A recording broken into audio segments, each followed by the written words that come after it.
All right, so in this video, we'll be talking through pages 10 and 11 in the notes packet. This is where we are starting to look at linear equations.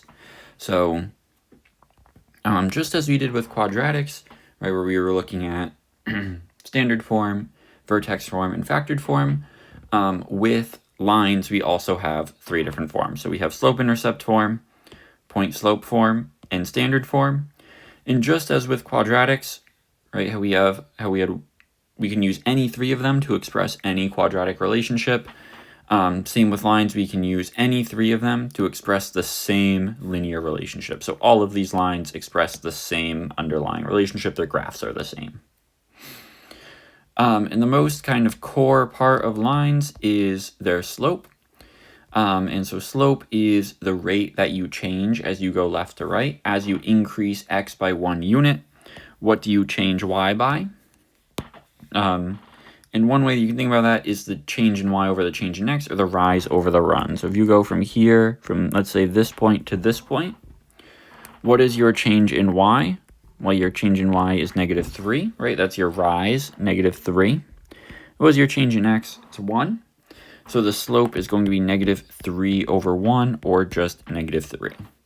And note that you'll get the same answer here no matter what 2 points on the line you choose. So for example, if I choose this line up here, or this point down here, and this point down here, then suddenly I have a rise of -9 and a run of 3. But we know that -9 over +3 is once again just going to be -3. So you get the same slope either way.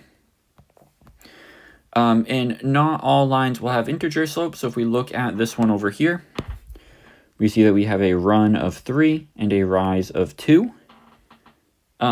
So our slope is going to be rise over run, change in y over change in x. So our slope here is going to be 2 over 3. And that's totally okay to have a fractional slope. Sometimes we'll just be given points, and we'll need to find the rise in the run, or the change in y and change in x, and we can do that with this formula over here. If you'll notice, the y2 minus y1, you're essentially subtracting the y values of the 2 points to get the change in y. You're subtracting the x to get the change in x. Those correspond to the rise and the run, respectively, so we can take the ratio and find the slope in the same way. So here, we're going to get m is equal to 12 minus 4 over 7 minus 5. So that's going to be 8 over 2, which is 4. So the slope of the line that runs through these 2 points is 4. And then we might also see this formatted in the table, but we can do it the same way. Right? Here's our y1, here's our y2, here's our x1, here's our y2. So we have our 2 points here and here. And we can find the slope in the same way. So m is going to be equal to -7 minus 5 over 5 minus 2. That's going to come out to be -12 over 3, or -4. So the slope of the line between those 2 points is -4. All right, we are going to do the same for all of these here.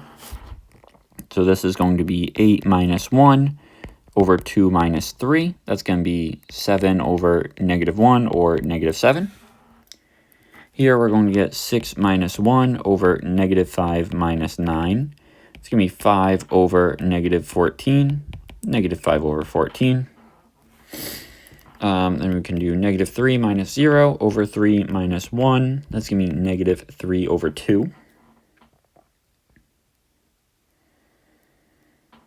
And then here we would get 4 minus 4 over 9 over 4 minus 9. We get 0 over -5, or just 0. All right. And this kind of highlights 2 special cases that we can have with slopes.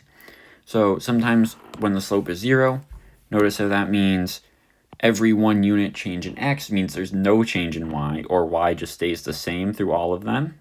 So in that case, we have a slope, right? Your slope is 0, and your equation is just y equals 5. Think about that as y equals 0x plus 5, which is just y equals 5. So it's all of the points that have a y value of 5. We can also have this one over here.